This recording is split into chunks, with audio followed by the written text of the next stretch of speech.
In this video, we're going to talk about the enthalpy of formation for a reaction.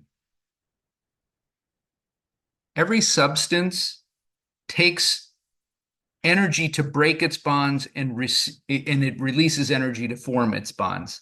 So the energy change that accompanies the formation of 1 mole of its substance from its elements is called its standard enthalpy of formation.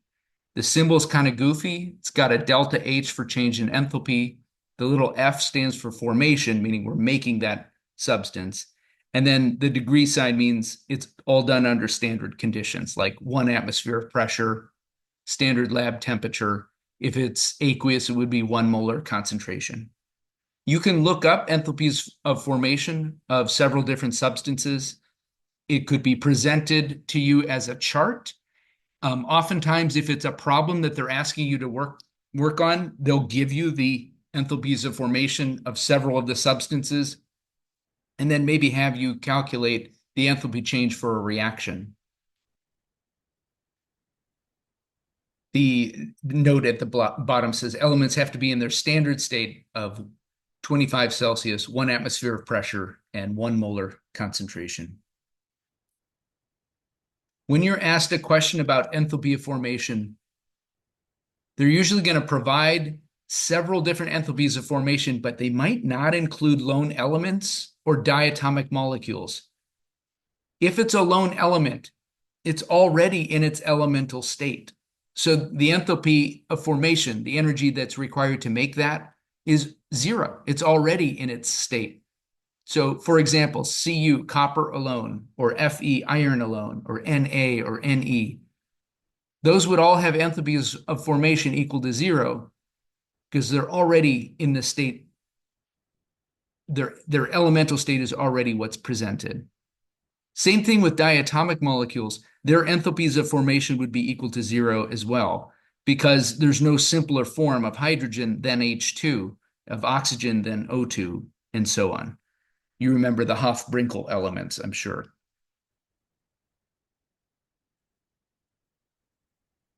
To get the enthalpy change for a reaction at standard conditions, we simply add together all of the reactant enthalpies of formation and subtract them from the sum total of the product enthalpies of formation.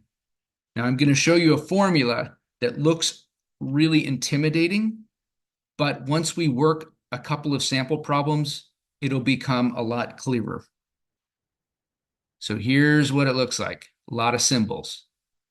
Delta H with the degree sign means the standard enthalpy change for a reaction.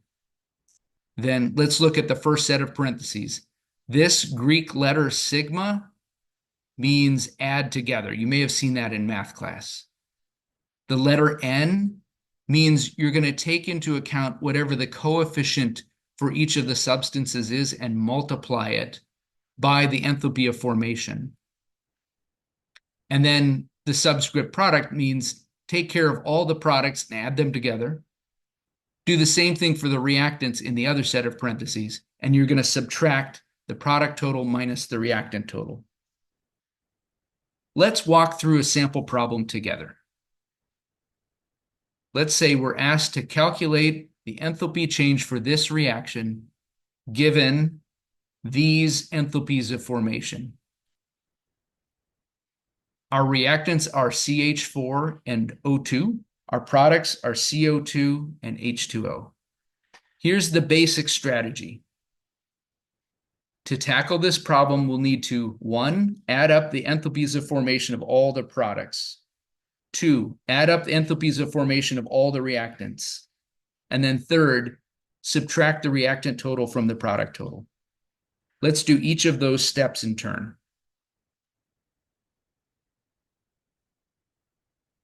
The products are CO2 and H2O in liquid form, but H2O in gaseous form has a different enthalpy of formation. And they gave us below the problem. You don't need to like memorize these or derive them in any way. They'll just give them to you. The enthalpy of formation for CO2 is negative 394 kilojoules per mole, and for water, negative 286.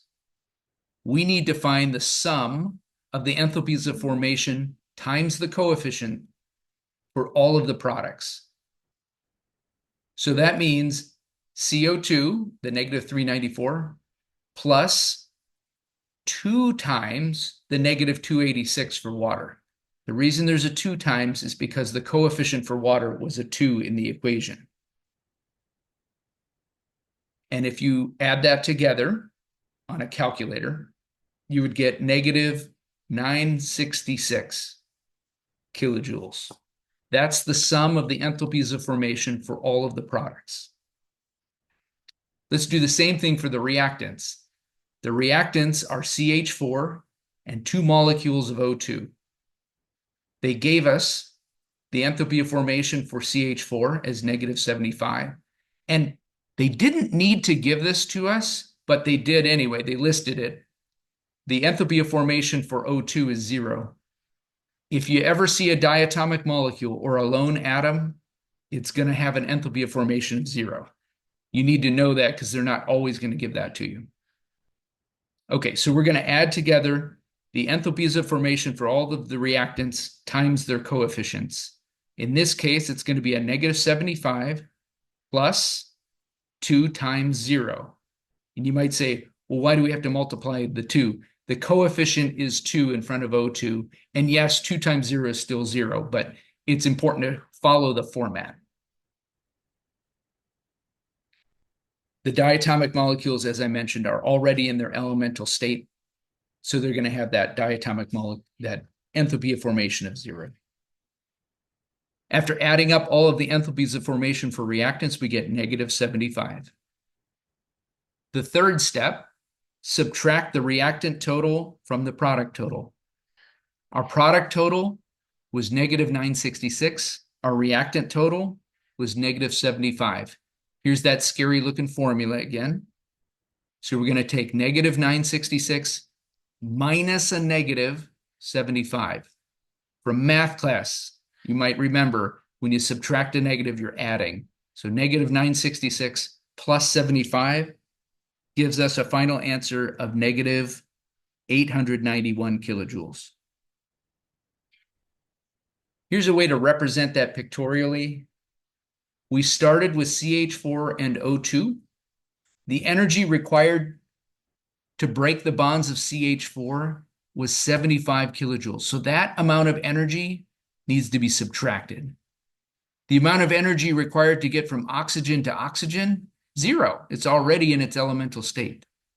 In the middle picture, we've got all of the atoms in their elemental state. And then in the picture on the right, we're forming the products. We're going to take some oxygen and a carbon to make CO2. And the formation of a compound from its elements always releases energy. So there's negative signs, meaning exothermic. Exothermic reactions have delta H's of 0, or of negative delta H's. And to form the water, we've got hydrogen and some oxygen. And we get, because there's 2 of them, negative 572. So if you add this all up, you get the negative 966 for the reactants. And we're subtracting from that the enthalpy required to break the reactant bonds. Let's tackle a problem together from scratch without the step-by-step part. This is one that would look like your homework. Find delta H for the following reaction using the enthalpies of formation listed below. Now notice this is a pretty big equation. We've got 3 reactants and we've got 2 products. So there's a lot to think about here.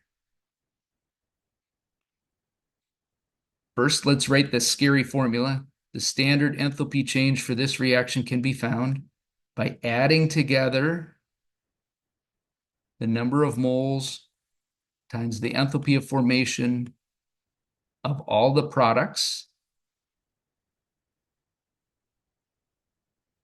And we'll subtract the sum of the enthalpies of formation times the number of moles for all of the reactants.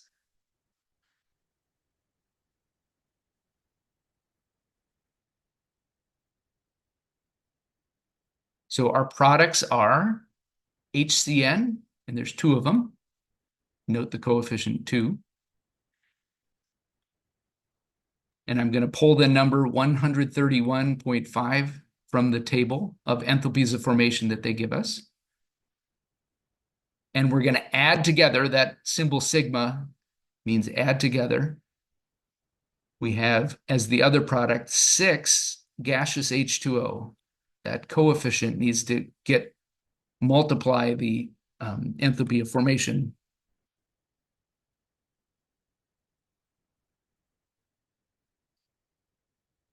Now for the reactants, we've got 3 reactants to consider.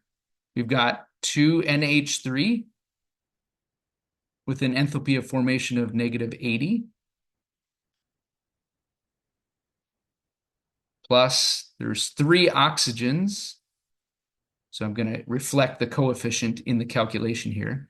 And then I'm scanning the listed enthalpies of formation in the box, and I don't see oxygen. Uh-oh, did they not give us enough information?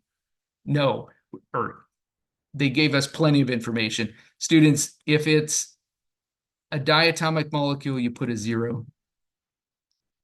And then the third reactant, CH4, there's a coefficient 2, and then we'll plug in that -75. So here's our setup. Now it's time to do some math. Pull out your calculator. Take 2 times 131.5. And that gives us 263. 6 times -242. That's -1,452. 2 times -80. That's -160. 3 times 0, that's 0. And 2 times -75, that's -150. Then we'll add together the numbers in the parentheses. 263 plus -1,452, that's -1,189. And then the other set of parentheses, -160 plus 0 plus -150, that's -310. And then lastly, we'll take what's in the first set of parentheses, -1,189 minus a -310. That really means add 310. And our final answer works out to be -879 kilojoules.